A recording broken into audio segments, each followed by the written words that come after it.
2025 will be the worst year of your life. If you are an avid social media user, और ये बात मैं ऐसे ही नहीं कह रहा हूँ, मैं अपनी पूरी की पूरी हाइपोथेसिस दूंगा आपके आगे, जिसके अंदर हम बात करेंगे इंट्रिंसिक और एक्सट्रिंसिक मोटिवेशन के बारे में, हम बात करेंगे ऑप्टिमल अराउजल थ्योरी की, और भी बहुत सारी चीजों की बात करेंगे। और एंड में मैं शायद आपको बता सकूं कि how can this year be your year. सबसे पहले let's talk about optimal arousal theory. According to this theory's graph, जब हमारा अराउजल एक ऑप्टिमल लेवल पे होता है उस वक्त हम सबसे ज्यादा प्रोडक्टिव होते हैं। ना हम हाई अराउजल पे बहुत ज्यादा प्रोडक्टिव होते हैं, ना ही हम लो अराउजल पे बहुत ज्यादा प्रोडक्टिव होते हैं। और इसका एक ग्रेट एग्जांपल है द ग्रेट महेंद्र सिंह धोनी। और एक फन फैक्ट बताऊं, अराउजल के अंदर भी 7 वर्ड्स ही आते हैं, खाला फॉर अ रीजन। खैर, अगर मैं आपको अराउजल का मतलब बताऊं इन डेप्थ में ना जाते हुए, तो फिर आप ऐसे समझ लीजिए, जब आप लो ऑन दिस ग्राफ हैं तो उस वक्त आप ड्राउजी फील कर सकते हैं, बोर्डम फील कर सकते हैं। और जब आप हाई ऑन अराउजल है तो उस वक्त आप एंगर, एक्साइटमेंट, एंजाइटी, इस तरीके के इमोशंस फील करते हैं। अब आप लोग कहोगे कि इस ग्राफ का हमारे न्यू ईयर सक्सेस से क्या कनेक्शन? भाई बहुत बड़ा कनेक्शन है। सुनो, अपने आसपास देखो और तुम्हें किस तरीके के लोग सबसे ज्यादा दिखेंगे। एक जो न्यू ईयर पे सुपर एक्साइटेड होते हैं, दूसरे जिनको लगता है कि एक साल और चला गया भाई, कुछ नहीं कर पाए जिंदगी में, हम तो किसी चीज के लिए बने ही नहीं है।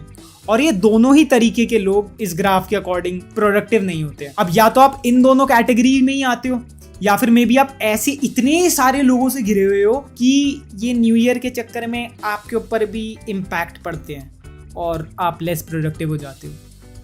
अब आप ये मीम ही देख लो, ये मीम हर साल वायरल होता है।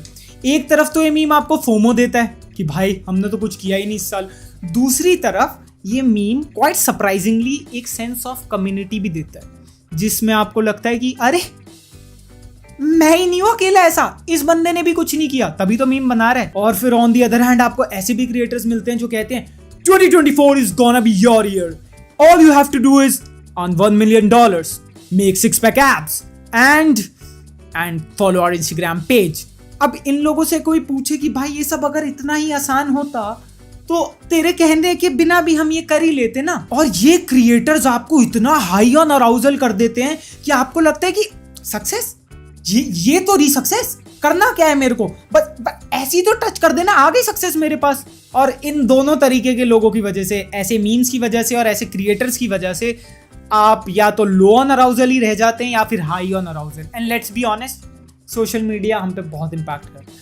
हम लोग अपनी ड्रेसिंग सेंस भी बदलते हैं, हम लोग अपने थॉट्स भी बदलते हैं सोशल मीडिया की वजह से, तो सक्सेस पे भी फर्क तो 100% पड़ेगा। Now let's hop on to the second point, senseless resolutions. भाई कभी सोचा है कि ये रेजोल्यूशन क्यों बना रहे हो? रीजन क्या है रेजोल्यूशन बनाने का? कभी बैठो और सोचो। रेजोल्यूशन इसलिए बना रहे हो कि दुनिया को ये करके दिखाना है? रेजोल्यूशन इसलिए बना रहे हो कि मेरे को ये करना है? रेजोल्यूशन इसलिए बना रहे हो कि खुश रहना है, या फिर इसलिए बना रहे हो कि दुखी रहना है, या फिर इसलिए बना रहे हो कि भाई सब बना रहे हैं तो मैं क्यों नहीं बनाऊं? तो लेट्स क्लैरिफाई दिस। अगर आपका मोटिवेशन है कि आपको 6-pack एब्स बनाने हैं, तो आई एम सॉरी टू से ये मोटिवेशन आपका नहीं, दुनिया का है। और जो चीज़ आप दुनिया के लिए करते हैं उसे अचीव कर पाना काफ़ी मुश्किल हो जाता है। और इसकी बात हम आगे एक्सट्रिंसिक और इंट्रिंसिक मोटिवेशन वाले पार्ट में भी करेंगे। आपका रेजोल्यूशन ये हो सकता है कि मैं जिम जाऊंगा, ये नहीं कि मैं 6-pack एब्स बनाऊंगा। आपका रेजोल्यूशन ये हो सकता है कि मैं एक स्किल एक्वायर करूंगा और उसको मैं अपने बिजनेस में लगाऊंगा ताकि मेरा बिजनेस, उसकी ग्रोथ हो सके। आपका रेजोल्यूशन ये नहीं हो सकता कि भाई $1 million इसी साल फोर्ब्स 30 अंडर 30 में आना है। 17 साल का है भाई तू। तो बेसिकली आपका रेजोल्यूशन प्रोसेस होना चाहिए, रिजल्ट नहीं। कर्म कर, फल की चिंता मत कर। और हम लोग क्या करते हैं, कर्म स्टार्ट करने से पहले ही फल की चिंता कर लेते हैं। बहुत बढ़िया, मतलब कल्चर को क्या सैल्यूट देते हैं भाई, बहुत। और एक चीज और नोटिस करना आप लोग, ये जितने भी सेंसलेस रेजोल्यूशन होते हैं ना, ये कभी हमारे खुद के नहीं होते, ये हमेशा बाहर से आते हैं। या तो किसी मोटिवेशनल स्पीकर से आते हैं, या फिर हमारे उस ओवरली एक्साइटेड दोस्त से जिसने अभी अभी एनिमल देखी और उसे लगता है कि वो अल्फा मेल है। And now this gets us to our next point, intrinsic and extrinsic motivation. इन दोनों को समझने से पहले हमें मोटिवेशन को समझना पड़ेगा, क्योंकि इस वक्त मोटिवेशन उतना ही मिसअंडरस्टूड है जितना 2015 में तमाशा मूवी थी। जब आपको प्यास लगती है और आप पानी पीने के लिए बॉटल उठाते हैं तो वो मोटिवेशन है। जब आपको सुसु आती है और आप वॉशरूम जाते हैं तो वो भी मोटिवेशन है। जरूरी नहीं है मोटिवेशन सिर्फ पैसे कमाने की ही हो।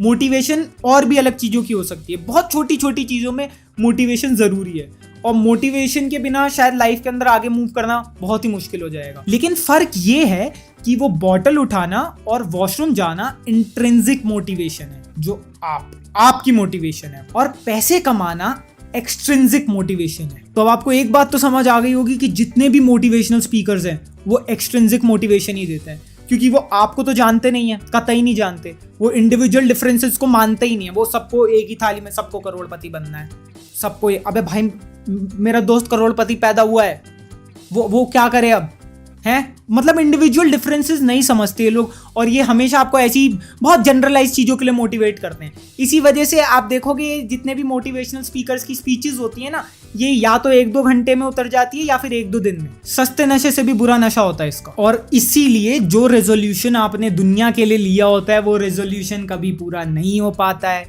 क्योंकि वो रेजोल्यूशन आपका खुद का है ही नहीं। एब्स बना करके खुद तो हर वक्त देखोगे नहीं, कपड़े भी तो पहनोगे नहीं, कपड़े भी तो पहनोगे, लेकिन आपको तो शर्ट उतार करके बीच पे घूमना है दुनिया को दिखाने के लिए। दिस इज एक्सट्रिंसिक मोटिवेशन, ठीक है।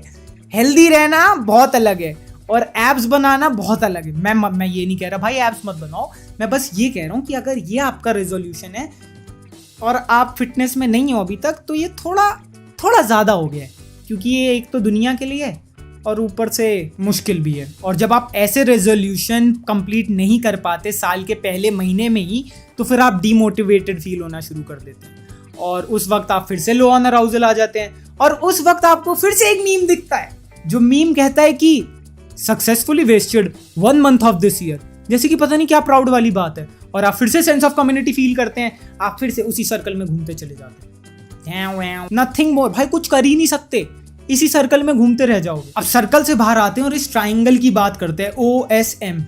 ये जो तीनों है ना, ये आप करते ही दुनिया के लिए। ऑप्टिमल अराउजल नहीं होता दुनिया की वजह से, सेंसलेस रेजोल्यूशन बनाते हो दुनिया के लिए, और मोटिवेशन लेते हो दुनिया से ही। तो समझ रहे हो, इस OSM के बर्मुडा ट्राइंगल में ना फंसते ही चले जाओगे और कभी बाहर नहीं आ पाओगे। तो इट्स बेटर, मैं बहुत ही एक क्लीशे लाइन बोलने वाला हूँ, अब अपने कान खोल लो, which is find yourself. This year, find yourself. Maybe then this year will be yours.